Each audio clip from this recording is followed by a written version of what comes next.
All right, here we go. Kelly D'Angelo, how are you? Good. Oh man, let me get adjusted here for a second. Ugh, we're crossed up here.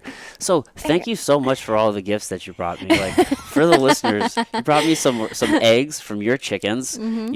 You've been making soap and some bath bombs. Yep. That is so cool. Oh my You're goodness. showing the softer side of me now. The softer side. Yeah. You're only supposed to be a badass fighter chick, right? What does Kelly D'Angelo do in her downtime? Oh, she makes soap. That's a cool. Hey, every time I think of soap makers, I always think about Fight Club. Oh, there. I'll take that. So you're in good company. Tyler Durden. Nice. I fucking Yeah. love that movie.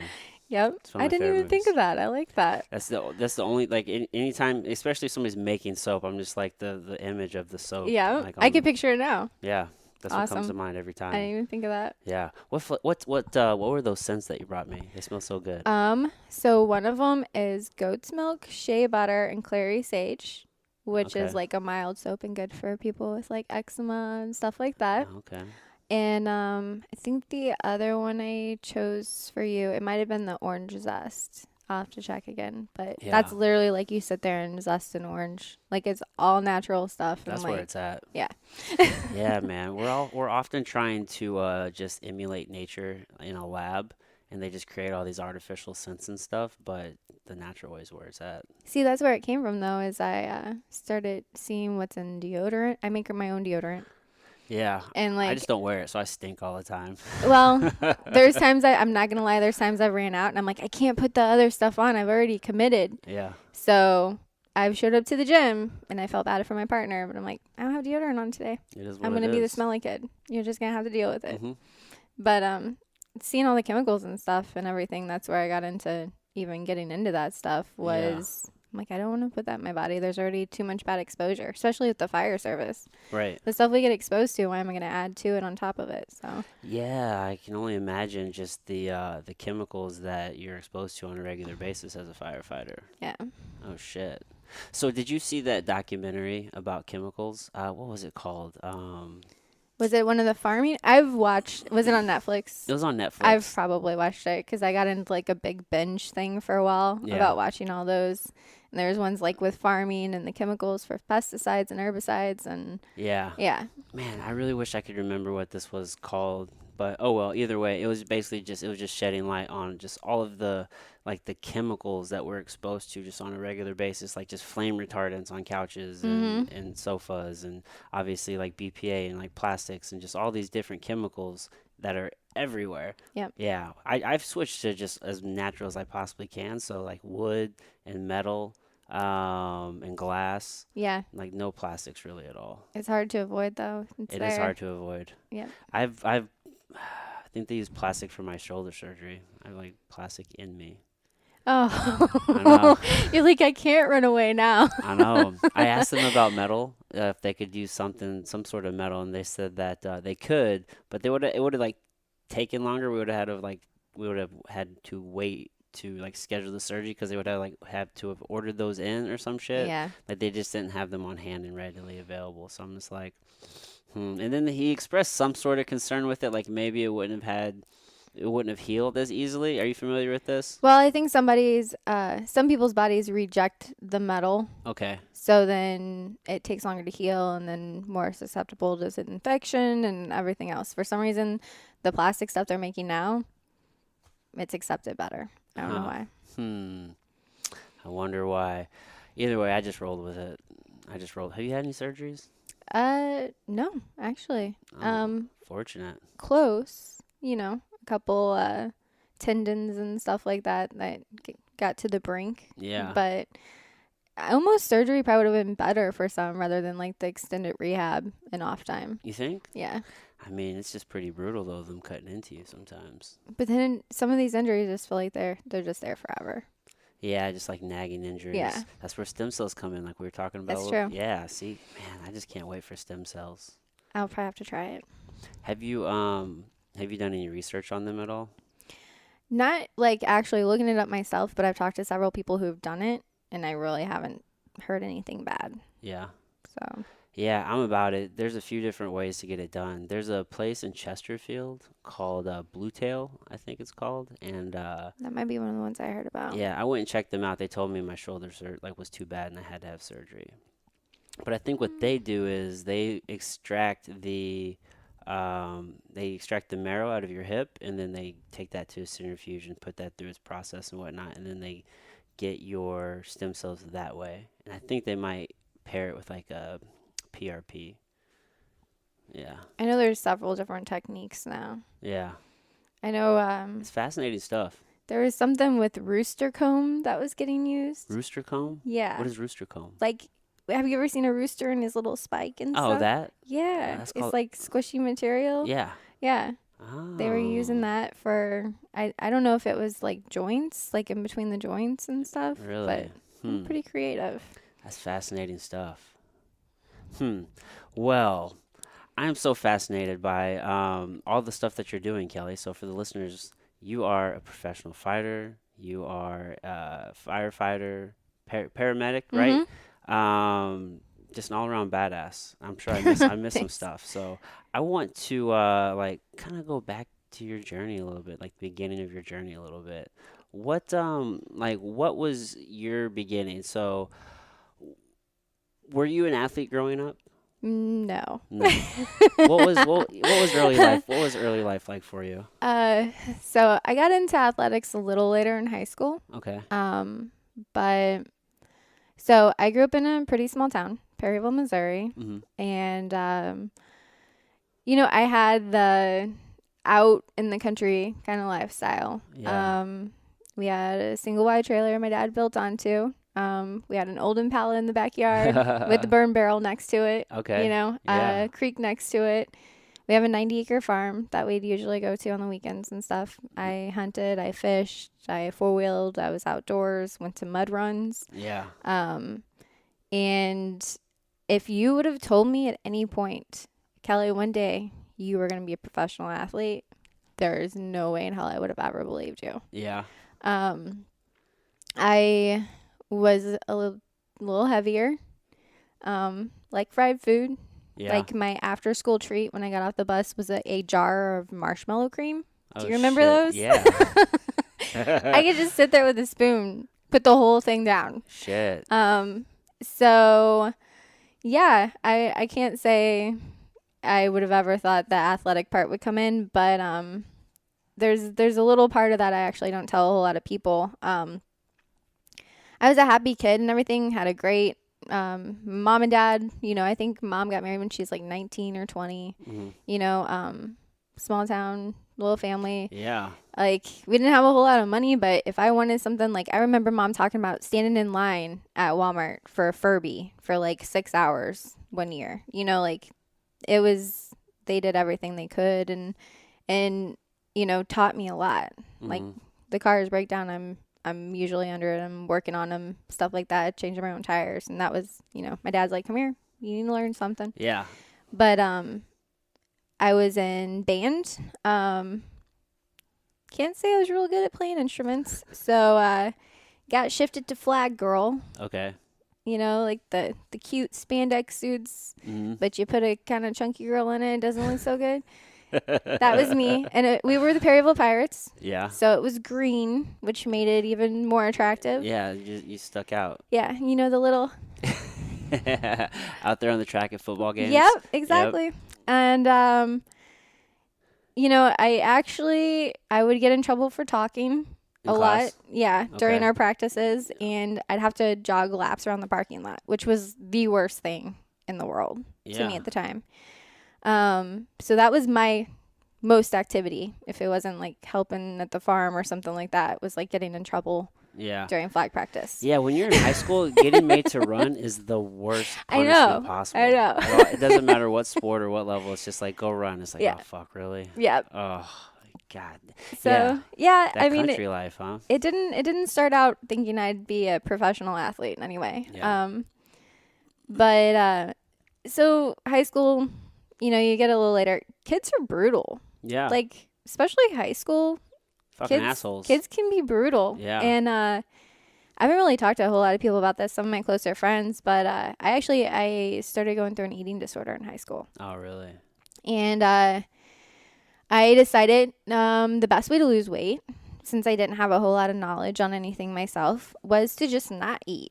Stop eating Yeah, I entirely. mean, that makes sense, right? Yeah. I mean, so You know, here's the fucked up thing about that, though.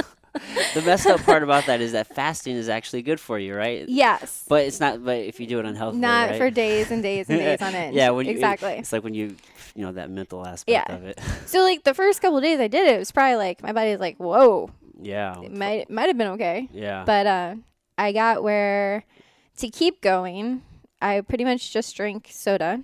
So the caffeine kept me going. Oh yeah, sugar, caffeine. Exactly. You're not getting. It's all empty calories. But wasn't eating. Yeah. And I'm standing in the kitchen one day and everything goes black. I'm still conscious.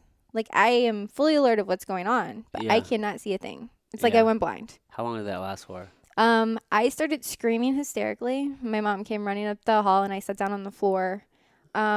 It lasted several minutes. Minutes? Yes. Oh, shit. Because she's sitting there and she's like, what do you mean you can't see me? Yeah. And my eyes were wide open, everything. Well, it was my body starting to shut down. Shut down. Like I was already losing kind of chunks of hair. Oh, really? Stuff like that. Just completely malnourished. Yes. How overweight were you whenever you started this process? I mean, I have pictures.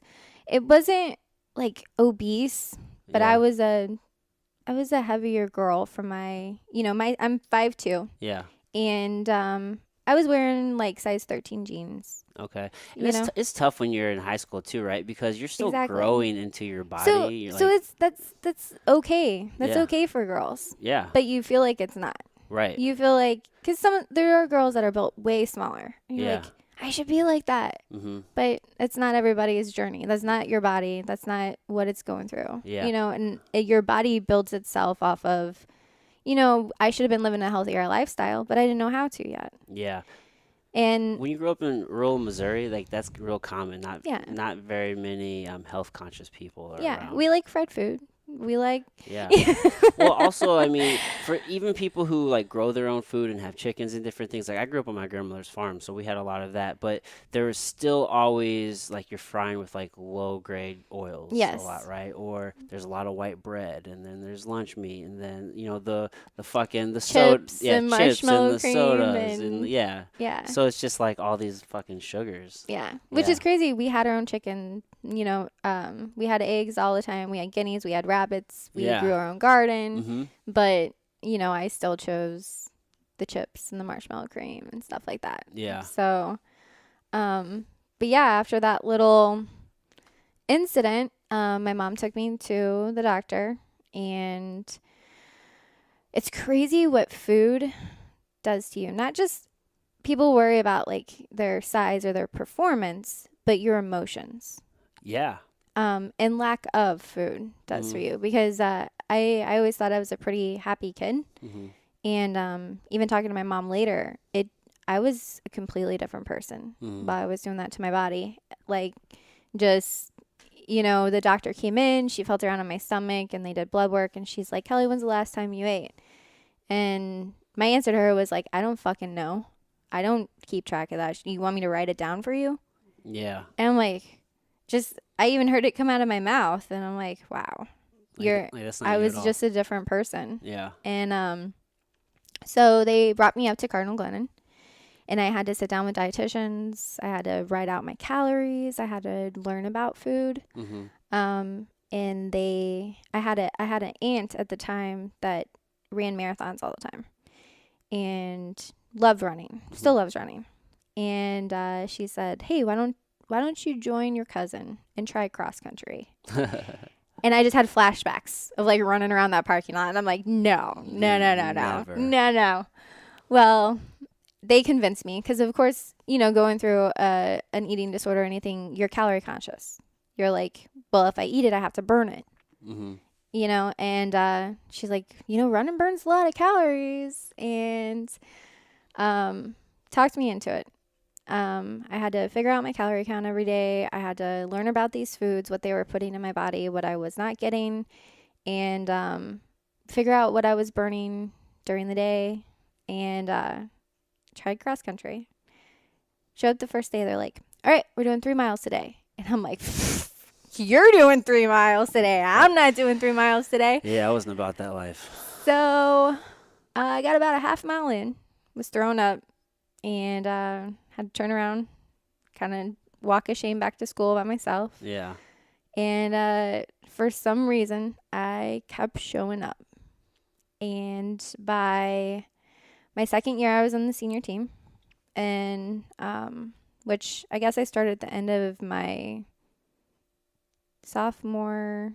I did their last couple of practices with them. So going into my junior year, I was on pretty much one of the top runners for them for females. And then by, I guess, my first year or second year out of high school, I ran my first marathon. Oh, really? Yeah. Oh, shit. That's killer. I'm going to run a marathon in December. It's going to be all on a trail, though. I would rather do that. Yeah. The asphalt really messes up your body. Especially if you don't know how to run correctly, right? 'Cause Yes. So many people are heel strikers, or they run too much on their toe. They won't be like, midfoot strikers. And then, in high school, like, how many coaches really know? They don't. Yeah. I mean, and that's so many kids to keep track of. Yeah. To evaluate the way each one of them, their gait is and everything else. That's way too many kids. Yeah, it's a lot. So how long did you go without eating? What was the longest stretch for you? I mean, I would give in, every once. I mean, this went on for several months, probably 3 or 4 months of like, up and down. And you can see actually from dance photos. I had like some kind of event at school, and then our other school in town was St. Vincent's, and I had a cousin that went there. Yeah. So I would always go with her to her dances, and she would always go with me to my dances. Okay. So our schools had one a couple months apart, and this girl and this girl were completely different people. Yeah. And you can tell I look kind of sick and like sucked in. Yeah. Like you're cutting weight. Exactly. So, it was definitely a very unhealthy drop. Yeah. But it's one of those things. It sounds so cliche. Everything happens for a reason. Mm-hmm. But I would have never learned the things I did about nutrition if I wouldn't have went through it. Yeah, it sounds as if like that was the catalyst for you, like learning, what is a calorie? How am I burning calories? Like, what am I actually eating and taking in? You know what I mean? Exactly. Yeah. And what's the healthy way to burn it, or, to build my body where it can burn it better? Yeah. So. Yeah, because like you said, it affected your mood. So many people. I'm so big on that because doctors today, they're so quick to just prescribe like an SSRI for depression. Mm-hmm. But 80 to 90% of our neurotransmitters are created in our gut. So the things that we eat and it literally affects like how we interact with this world. The thoughts that we have, the mood that we have. Exactly. It affects everything. I think people don't ever really look at that quote, "You are what you eat." Yeah. Like you really are what you eat. Yeah. Have you heard "and you are what you eat"? Meaning like if you eat animals, like what they eat, that also affects you. Yeah. I've heard that too. So that's where it comes like the pastures and stuff that are treated. You got cows going in eating all the herbicides and stuff like that, and then you're eating them. It's right. Yeah. I guess you could extend that to plants too, right? Pesticides. Do they eat that? I don't know. Now we're getting to but yeah, it's so important because it makes up our cells, like even like on like the biological level. It's so weird because in college, like I hated biology. But like I wasn't fond either. Yeah. I wish I would have paid more attention. Me too, because like I like looking in the microscope and looking at these cells and different things. I'm like, this is so stupid. Why would I need to know this as a doctor? Like, because I was pre-med for a while. Like I didn't want to learn any of this. I wanted to learn like practical application stuff. So I did athletic training for a little bit, and like that I did great at that because it's like what we're learning is what we're going to be using. But the more I learn about health and now I study science all the time. Mm-hmm. I'm just like, man, I wish I would have like maybe just had a more of a passion for it. Well, it's like math. Did you ever like, I'm not gonna need this shit when I get older? And your parents are like, you're gonna need it. You're gonna need it. You're gonna wish you would have paid attention. Which kind of math we talking? I know. Honestly, though, I was determined I wasn't gonna need it. As a paramedic, yeah, you need it. Drug dosages and stuff like that. I'm like, crap, I really wish I would have paid more attention during those classes. Mom Yeah. was right. I'm pretty good at basic math. Like, I mean, I can add pretty quick, multiply, divide, percentages. Like, I'm pretty good at that. But I'm I mean, not a math person. like algebra, solving for x. I mean, unless you're like Yeah, when they started adding all the even alphabet, I'm like, even this is geometry, like ridiculous. that shit's not for me. Like, I don't need to know. I mean, I guess it does help to know probably like radiuses and, Yeah. but it's like I got a calculator everywhere I go. Exactly. Exactly, exactly. But so cross country, hmm right? That was kind of like your introduction to like Fitness in to general. fitness and just Yeah. being conscious of like what you're putting in your body, right? Yep. It's like, so were you so like no more field parties, no more hanging out in the Walmart parking lot, no. I wouldn't say that. I wouldn't say that. But it's weird because it does change your social environment too. Okay. You know, you start picking friends that have the same goals, same interests, same Right. and you know, there's a lot of things that made me change my path to come to St. Louis. Hmm. Um, but the fire service was actually the main thing. That's what brought you up here. Yeah. Okay. I was actually gonna be a cop first. Oh yeah. Yeah.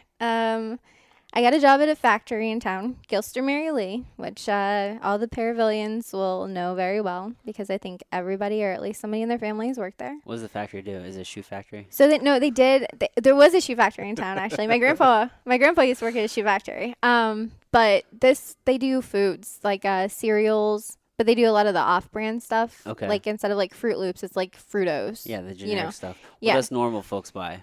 Yeah, exactly. And popcorn. They did a Uh, lot of popcorn. okay. So I was on a line, get to stack like popcorn boxes all day and fill bags and stuff like that. Yeah. Which you know, it's hard work.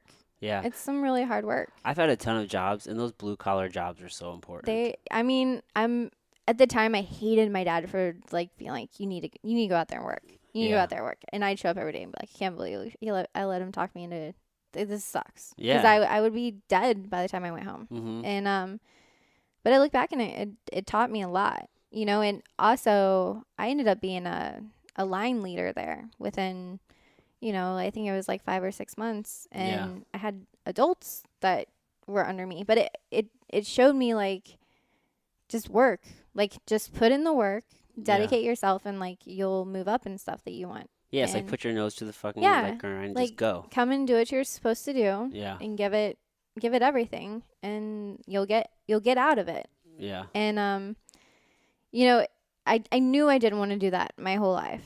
And Right. you Did know, you have that thought when you were doing like I can't do this yeah. forever? Yeah. And I have to give the people credit that do, because some people make it a career move, Yeah. and it's a hard job to do your whole life. Yeah. And if that's what some people are like able to do, like that's totally cool, you know what I mean? But you just knew it wasn't for you. No. Yeah. And so I started taking classes at the community college in town, which is Mineral area, Mm-hmm. and I decided I was gonna be an officer. And I started taking a couple criminal law classes, and I had a buddy, which you're gonna love. It's not his real name, but his name in town that everybody knows him by is Bubba. Bubba. Yes. Was my best friend. That's awesome. And He's a big dude, right? he's a very big dude. You guys are like the best duo. We were hilarious because he convinced me to get on the volunteer fire department. Okay. So we showed up, and it was Bubba and Kelly, you know, like the two most extreme sizes of people you could think of on a fire service. Yeah. And I loved it. I was completely in love with it. Had a couple. I didn't really enjoy the EMS part of it until I was actually at the family farm, and we heard a crash, and it ended up being somebody I knew and went to school with, and it was a decent enough crash that he was bleeding pretty bad. And I ended up like tourniqueting his arm, and it was just like basic stuff that I learned at the firehouse. Mhm. And I actually had his dad call me the next day and said the surgeon and everybody said, like, if you weren't on scene, as rural of an area as that was, then he might not be here. or he'd be in way worse Where they condition. bled out or Yeah, and it was really awesome to be like, I changed that. Like I made a difference. yeah, you saved a life. Yeah. So the passion for the EMS part kind of kicked in there, and Perryville don't have full time. Okay. So I would either have to go to Cape Girardeau or St. Louis. Yeah, much better choice. Going, Yeah, yeah. So my adventure button kicked in, and when I came up here, it was the first time I parked in a parking garage. Really? First time I used a taxi. First time I used a parking meter. It was Whoa. Yeah, so growing up, did you travel very much? not really. Yeah. I'd been to Maryland driving, Okay. and we took the family vacation to Branson. Yeah. You know, the Midwest dream. Yeah. This family vacation. Yeah, see, I mean, I grew up very similar, like in Potosi, Missouri. Like, I didn't, like, my family wasn't very, like, they didn't have very much money, so I didn't travel at all. Yeah, we really didn't take a growing lot of up. vacations. Yeah, I think we went to Branson, I think, like, once as a kid. We would go to, like, Elephant Rocks and Johnson Shut-ins. Yeah, and which things. that was close to us. Yeah, or we go to, like, So- Six Flags up here in St. Louis all Yeah. the time, but, like, I never traveled outside of the state growing up very much. Yeah. Yeah. And my first time on a plane was 23 or 24, I think. Okay. So after I moved up here. Yeah. But Yeah, was it like a big shock moving up to the big city? it was, I am not going to lie, and it makes me sound like a baby, but like even my first time driving downtown, Mm-hmm. I called my dad crying Really? because I freaked out. I got down there. Overwhelming. There's one-way streets, and like everybody else is in a rush. You know, like I'm sure you've seen like small town driving compared to like downtown St. Louis. Yeah, yeah. Well, even St. Louis driving compared to a city like L.A. or Chicago isn't even the same. Yeah. So it was very overwhelming. And my dad is always the person I could always call. Like he knows directions everywhere, Okay. but not in downtown St. Louis because he does not go there. He doesn't like downtown St. Louis. Okay. And I called him just ball, and he's like, "Well, I can't help you. I don't know anything down there. I can't help you." Which was also the first day for the parking garage. Nobody told me how to keep the little ticket. You I threw it didn't know away? that. I thought it was like a receipt, Threw it away. I get to the window, and she's like, "Give me your ticket." I'm like, "What ticket?" She wasn't going to let me out. I had to pay a whole day Yeah. for like 1 hour. You gotta pay the max. Yes. Ooh, So, that's a bummer. There was a little learning curve, For sure. but Did it make you like hate the city for, like a little bit? Like fuck this place. I went through what did I Going get home. myself into? Should Yeah. I just go home? Yeah. Because I had a buddy from cross country that I moved up here, and I was living on his couch Okay. until I got my shit together. And got hired on Abbott EMS and was like, I got to find an apartment. And I pretty much decided within a couple weeks when I was in Perryville that I'm going to St. Louis. Yeah. That's what I'm going to do. Mm-hmm. Call my friend. He's like, all right, you can stay on the couch. Come on up. Right. So I was up there, never drove around St. Louis by myself before. And then trying to drive around, find a job, and do Yeah. all this stuff. Well, at So- least you had a friend that would like let you crash on the couch. Yeah. That's fucking man. That's so like invaluable. Yeah, he saved me. He saved me a lot. And he still to this day keeps in contact for things. And Yeah. Nice. Yeah. Like today though, could you live in Perryville? could I? Could you? So It's a lot slower though, right? the thing is, so my husband, Jimmy, Mm-hmm. he actually grew up in Spanish Lake and then moved out to Troy. So he had the opposite, Yeah. Spanish Lake to rural community. But even Spanish Lake isn't like super city. No. I mean, but he was close, so he was exposed to everything else. Yeah. You know what I mean? Like Yeah, Spanish Lake it's isn't still far. there. Yeah. Yeah. So, we went, we go down to Perryville, and I forget things. Like, if we get busy during the day here and I'm like, I get a workout in, you can go anywhere in St. Louis. Mhm. Like Club Fitness, you could pay a membership to go in for the night. Or, I have a key to the gym. No, not in Perryville. Like the community center closes. There's one other like gym, but it's a key card gym and it's Yeah. private, and that's it. That's it. No No other options. and we've showed up later in town on like a Thursday night, and I'm like, let's go into town, get a run in before we go out to my parents' house, because that's on a highway. And I'm like, we're not running out there. Yeah. So we've been running down St. Joe, which is like the main strip. You got the little square with the courthouse and the tower in the middle. Yep. And the only car you see or voices are like in the few little bars around the square, and there's nobody else out. Yeah. It's quiet. You can hear crickets in town. You would never be able to hear crickets Everything just in shuts downtown down. St. Louis. Yeah. Well, yeah. Well, even St. Louis though isn't as like crowded as some places like Yeah. downtown, which is kind of nice, I guess. But damn it, Kelly, I had a thought and I just lost it. That's I all right. had a thought and I lost it because I switched to like not being busy. Um, I don't know. I don't know.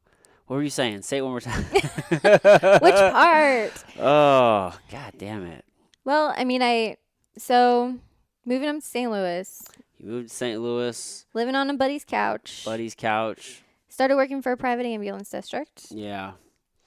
I don't know. It was a real time thing. Either way, I lost it. What's it like fucking rolling up on a scene? Oh, like fire EMS. Fire, yeah, EMS. Um, we get a lot of those stories of like, what's the worst thing you've ever seen? Yeah.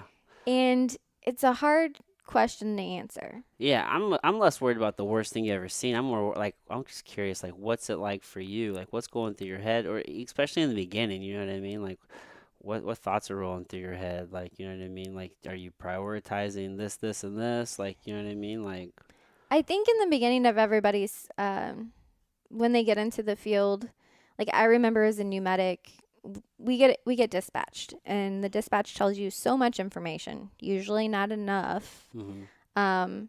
But what they do tell you, you're trying to look through, your protocols on the way, and like remember what was the dosage for this in case it turns into this, and all this kind of stuff, or even fire scenes. If it's a basement fire, I need to pull this line, and you're just preparing for anything. Yeah.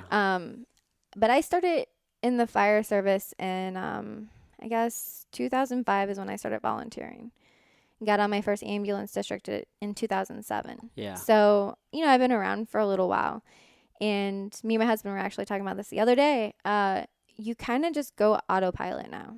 Like Right. It's just the job now. yeah. Not to get too excited till you get there, because we've gotten calls for chest pain and we get there and the guy has a shoulder injury. Yeah. Or we've gotten call for a headache and we get there and the lady's in cardiac arrest. Yeah. So you never know until you walk in the door. And it's pretty crazy to see how a group operates. Like the other day we actually have an overdose. And our group's so calm. Like we're having a discussion while we're each doing our thing. One of us is starting an IV, one's pulling up a med, one's bagging them, one's, and it's super calm. Flawless. Yeah. All of us knows our duty. If that person's doing that, we need to do this. And, I think it just comes with time, what Yeah. your reaction is and how you're going to handle it when you get there. Yeah. I'm sure that's it's a big benefit for fighting, right? Being able to control your adrenaline, right? The crazy thing is I do get nervous. I'll admit it. Of Like, course, everybody gets yeah. nervous. Some people are like, I don't really care. It doesn't bother me to fight, but I get nervous. Anything can happen in there. And, I think the main thing is like injury is usually my thought that comes to my head, because it affects my job as well. Yeah. But, there's really, other than that, the adrenaline it's not bad Yeah. for a fight. I think like I've seen other people like they're like Mhm. shaking or they throw up backstage or something like that. Yeah. I don't get that, and I think it's probably Yeah. from what I do as a career. Yeah, I'm sure that helps condition the body for sure. Yeah. I would get so relaxed. I could take naps before fights. That's how Jimmy is. I'm Yeah. actually like, do you need me to slap you around or something? Like you need to. That can almost be it can be just as bad as being too hyped. Yeah. Too relaxed. No, he's scared me of how calm he is. Like you're getting ready to fight. You know that, Yeah. right? Yeah. Whenever I watch people fight, especially teammates and stuff, that's whenever my heart's going the most. So I have no imagine control then. husband in there. I bet you guys were probably On the just side of the fucking ring. constantly Yeah. just in stress mode all the time. That's between when you I get two. the like, Yeah. shaken is when he's in there, and I know it'll be fine, but you want it for them so bad. Absolutely. You know, Yeah. that's the thing. Like, I want him to feel the win, Mm-hmm.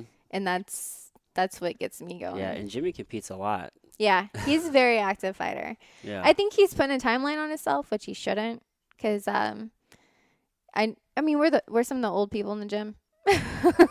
How long you been fighting now? MMA. Yeah. We were trying to figure out the other day if I'm on my third or fourth year. Okay, but you started So boxing beforehand? yeah. Okay.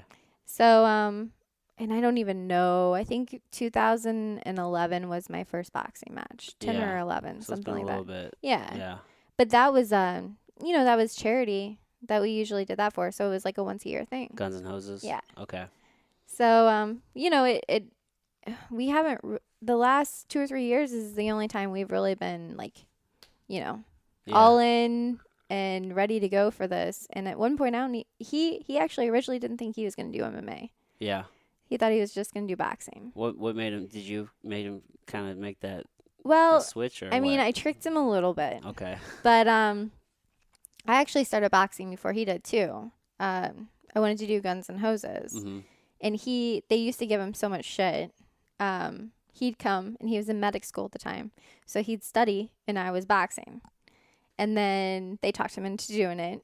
So, and of course, he was really good at it. Mm-hmm. But I started the MMA stuff, and he was like, "Nah, I'm not gonna do all that, getting choked, and I'm just gonna keep boxing." And then it got to a point, I need to practice this. I don't have a training partner.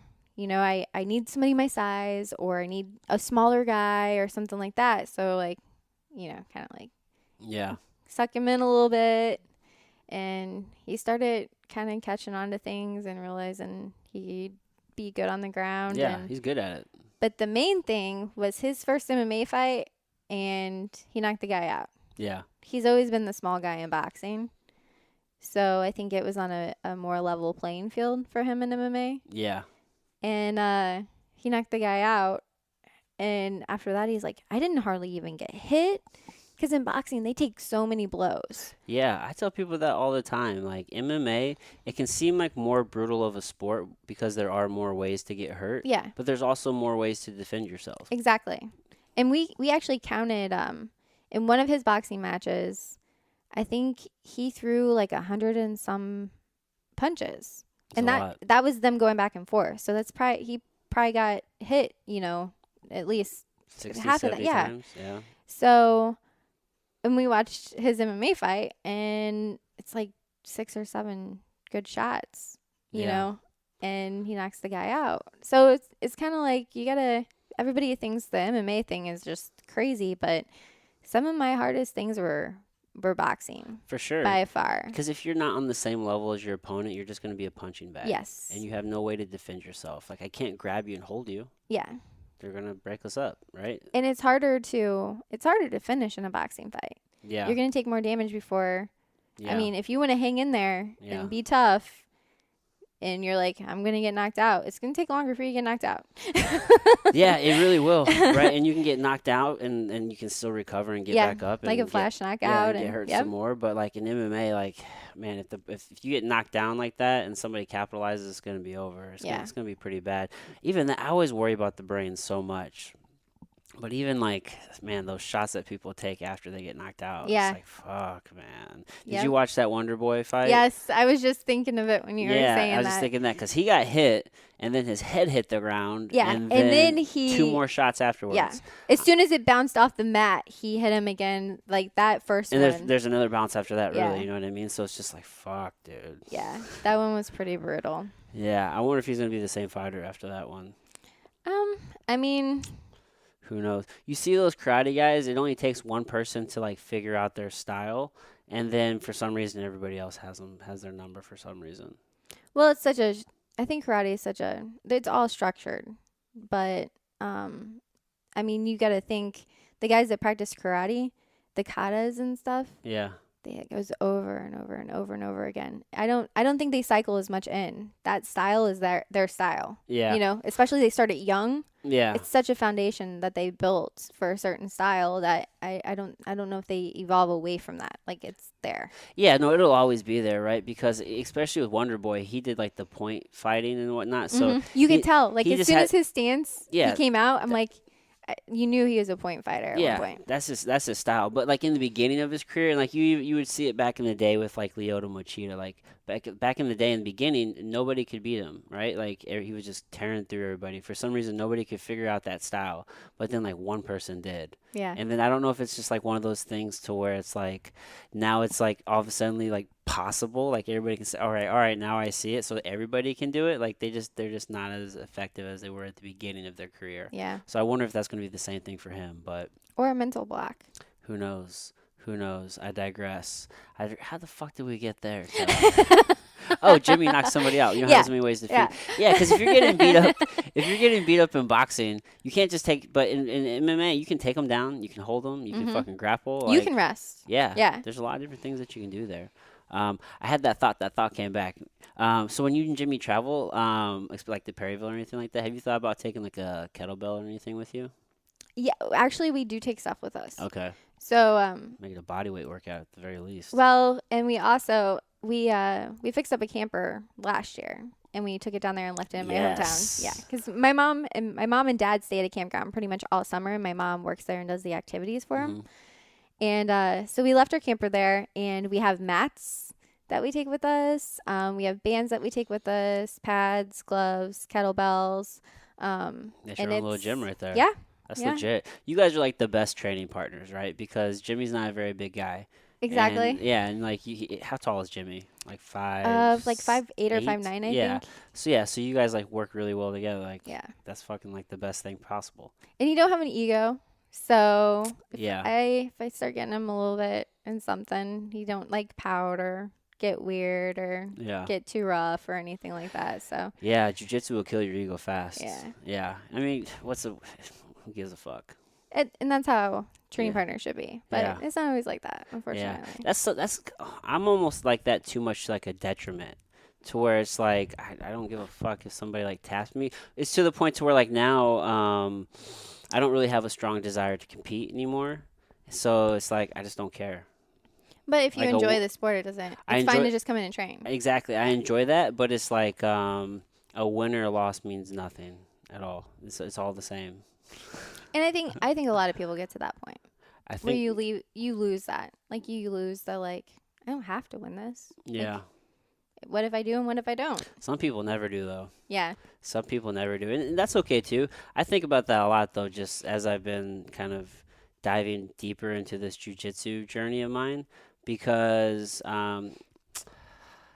people don't want to admit it, but like I want my fucking brown belt. Like they say train without expectations, but like I started this journey with the intention of like getting my black belt, right? Like that Yeah. was the fucking goal. Cause it's not like I'm gonna stop when I get my black belt. Like it's really just the beginning of like there's a whole nother fucking Yeah. like system. Like once you get past like once you get to your black belt, then Absolutely. there's all of that. So I'm fucking training for that next belt. I don't care like whoever wants to frown upon that, but it's like fucking, where was I going with that, Kelly? Where was I going with that? You don't really want to compete. Oh yeah. But competing will help you get there faster, usually. Yeah. Especially in our. It depends on the system, but in our gym, Well, competing helps yeah. you get there faster. So I'm really, really torn because I don't want to fucking compete, but I really want my fucking brown belt. It's like, man, I'm torn. I'm torn.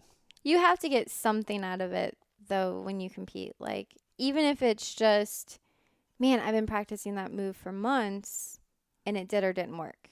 You know what Yeah. I mean? Like just the learning part of it. Yeah. Like the things I've been practicing are they going to do anything in a live match where somebody does want to like actually hurt me or Yeah. win, you Yeah. know? Or have I been practicing the wrong shit Yeah. or not executing it how I should? Right. Yeah. But how long do you have to keep doing that is the question. Yeah. Because I have done that. And see though, like even when you get to your black belt, like I think black belts should, even just instructor black belts should compete every once in a while. Yeah, you see it. You'll see guys compete their entire jiu-jitsu career. Yeah. Like, but it's like, do they do it because they feel like they have something to prove? Or yeah, It's like, why are they doing it? I was talking to Kyle Watson. He says he likes to do it because it's I mean, he's just like kind of just leading by example, Yeah. which I can dig that. I mean, that makes sense. That makes sense, right? I Yeah. mean, you want to make sure that the people that you're teaching know that what you're showing them works and that you can do it yourself. And I there is a huge respect that comes along with that, I Yeah. think. Like, coaches that have competed or fought or, stuff like that. There's more of a trust there. Yeah. Like, well, they get it. They've done it. They get it. Yeah, but eventually they stop. Yeah. How long is too long? I don't know. We see that a lot in the sport. Yeah. Yeah. Well, it's just like you get comfortable. Yeah. Yeah. It's like anything. Do you so with you being, a firefighter and an EMT like and very health conscious and everything like that, do you ever think about like your brain or like the damage on your body or like the just how conflicting what you love to do is compared to like what you know? So I've me and Jimmy have had multiple talks about it. Actually, just last night we were at sushi with a friend, and I don't even know how it came to this conversation, but the beginning of the year, every year at our firehouses, you have to fill out a paper that says, if I die, these are the things I ask. This is who all my money goes to. Yeah. And, of course, Jimmy had fun with it. Like, he put, somebody from his crew, he picked somebody from his crew, had to be the one to tell me that he was dead. At his funeral, I think he said he put in there like one of the guys had to do like a guitar sonnet or something, like Yeah, just having fun with yeah, it. he had fun with it. But we get reminded every year, like something bad could really happen. Our first year of marriage, we had to have the talk of if I die at work, what do you want? Like Hmm.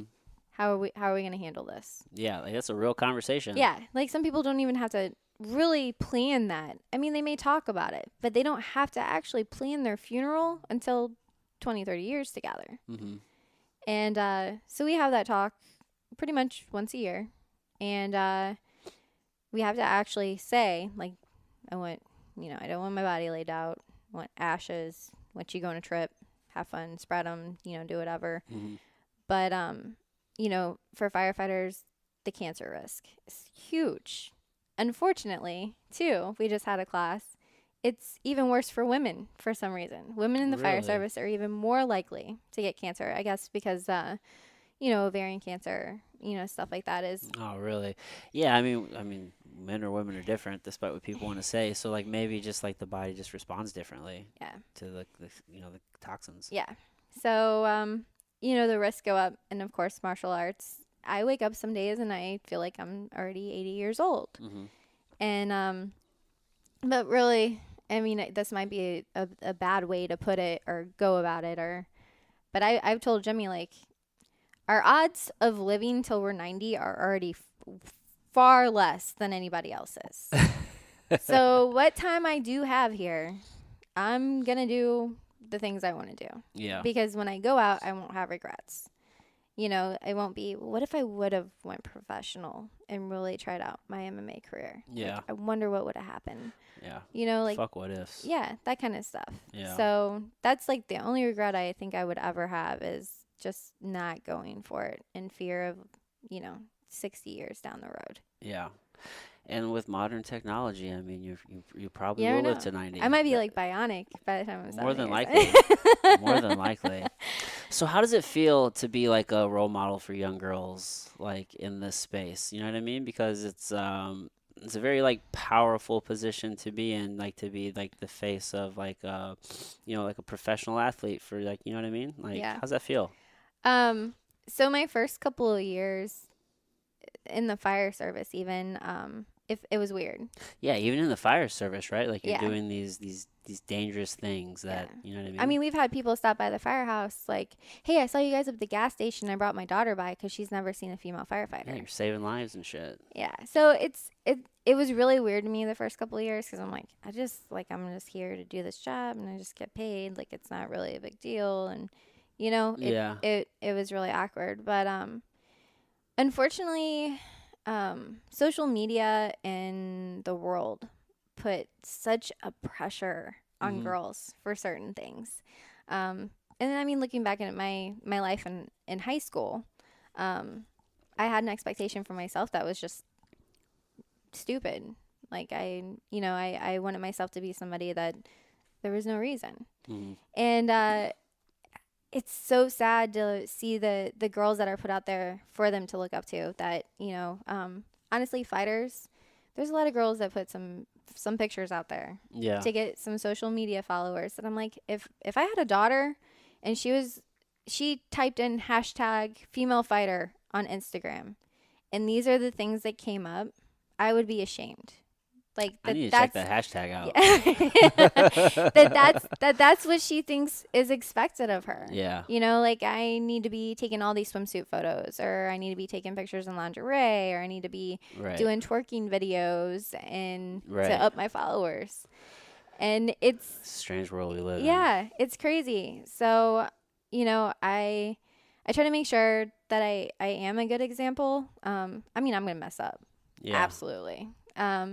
But I want them to see a different image. Like I Yeah. want them to know that you can believe in yourself and be positive and not have those pressures and not think you have to look a certain way or talk a certain way or feel a certain way. Like you can just be you and be strong and do what you want in life. Yeah. And it's okay if everybody else doesn't agree with it or Yeah. not everybody else likes you because of it. So I've learned to really like enjoy it and have fun with it because I think I get passed along a view that's unfortunately not getting pushed out there. Mm-hmm.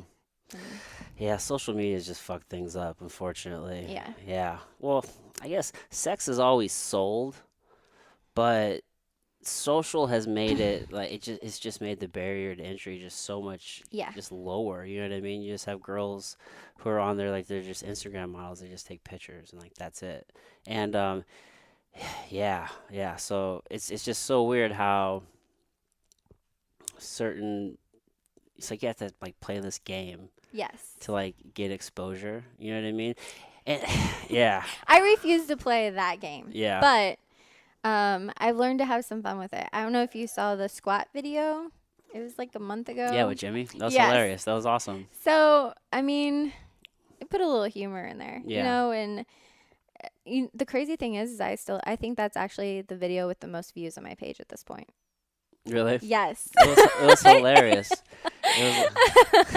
Yeah, for all the listeners, they need to check that one out for sure. Yeah, and it's just one of those things, right? That because I kind of see like the dichotomy of it to where if you're promoting just like a healthy, strong body, like that's okay. You know what I mean? Yeah. It's like what are you presenting? You know what I mean? Is it just like is there any substance to like the picture? You know what I mean? Like, Yeah. are you just posting a booty pic for a booty pic? Is there you a know what I mean? message? Right. Is there a yeah? Yeah, because it's like there's nothing wrong with like embracing like your body and your figure and like Yeah. and it's okay to show that, you know what I mean? But Exactly. so it's like there's that balance, right?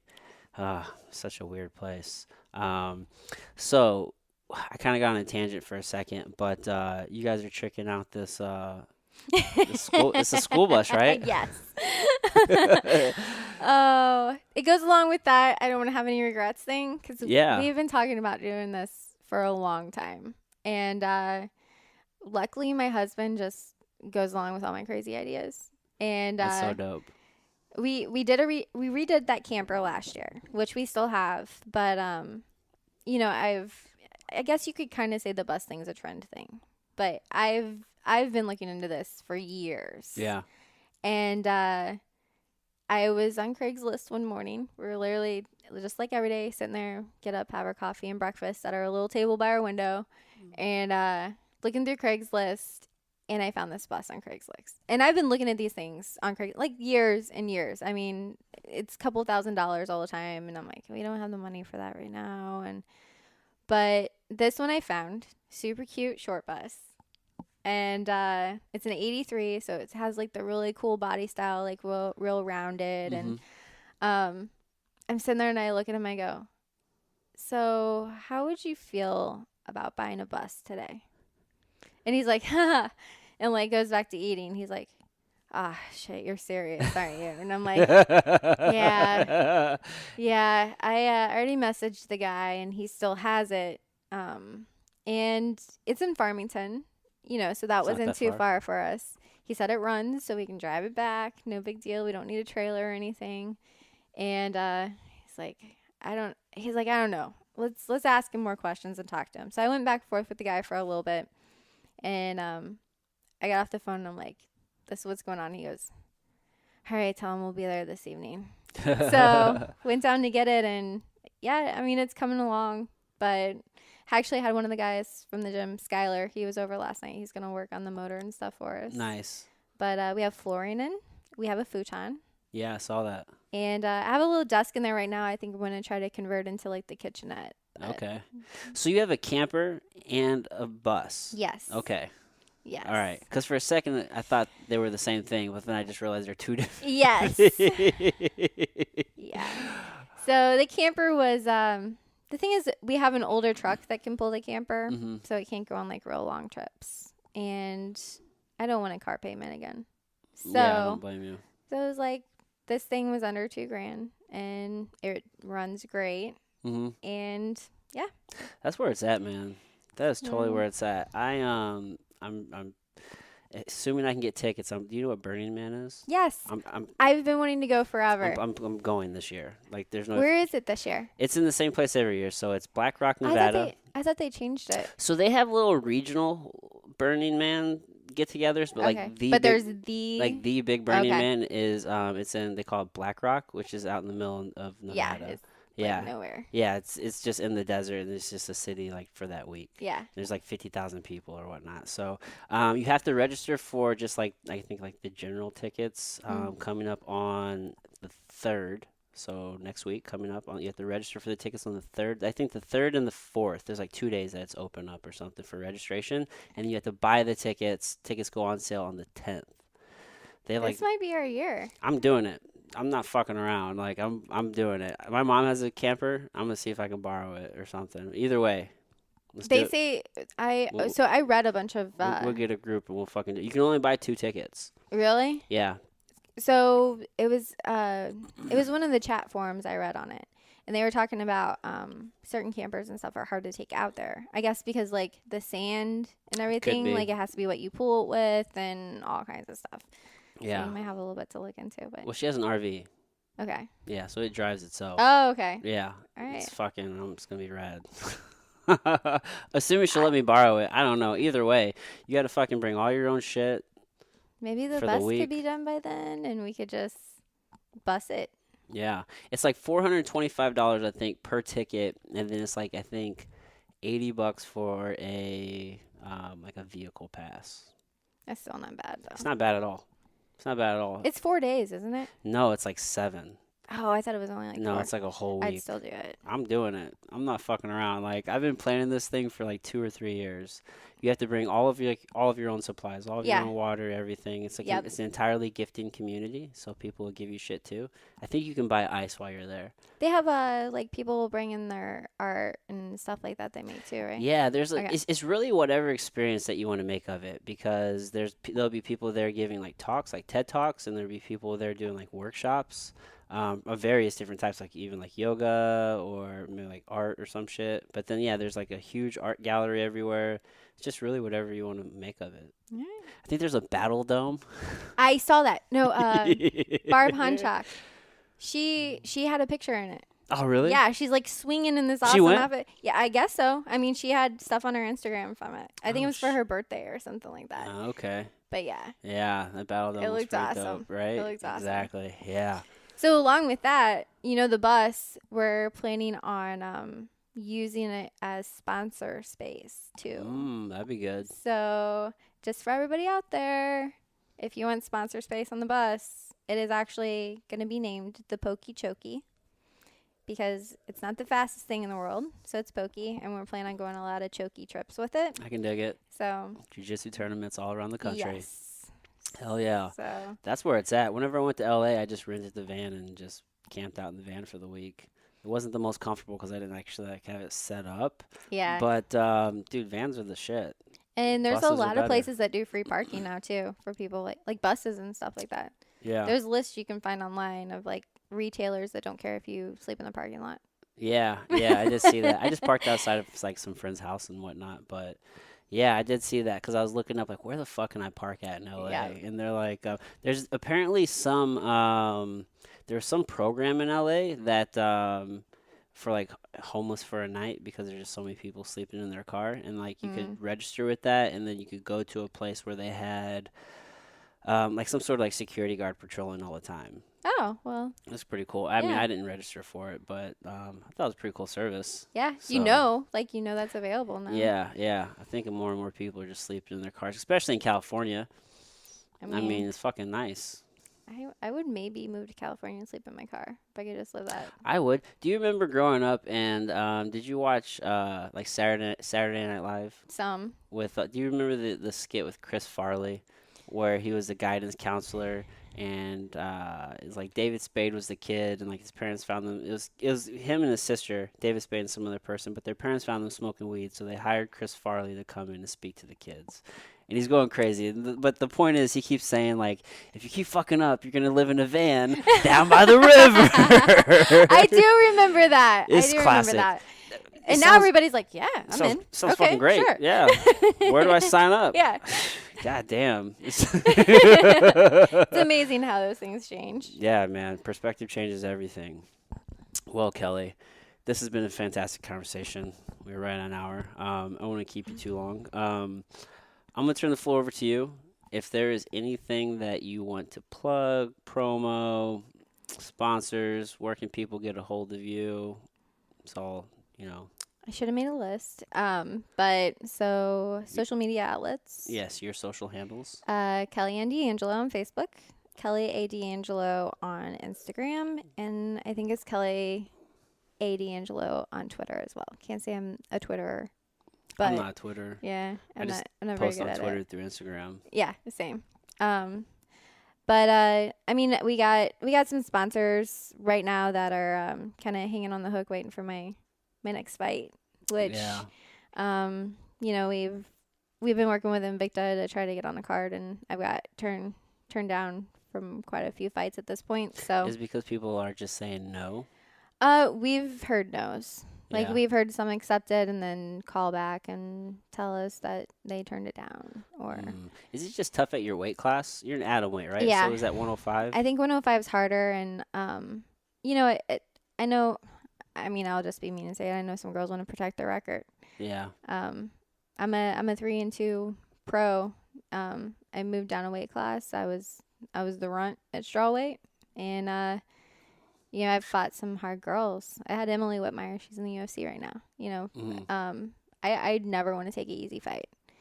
So I think some people are. I mean, I'll be honest. I think they're cushioning their records Yeah. and trying to stay up there. So I'm ready for a fight, and I'm just waiting for a yes. Hoping the June card. So, Where's that at? Do you know? We haven't gotten a, Location nope. yet? No. Mm. So, hopefully that'll be announced soon, and then I'll be throwing all our new sponsors and stuff out there, and put them on all my social media outlets, and probably the old pokey chokey. A little pokey chokey. I love that. That's fucking awesome. Cool. All right. Well, thanks again, Kelly. Yep, thanks All right, for having me. All right, everybody. Until next time.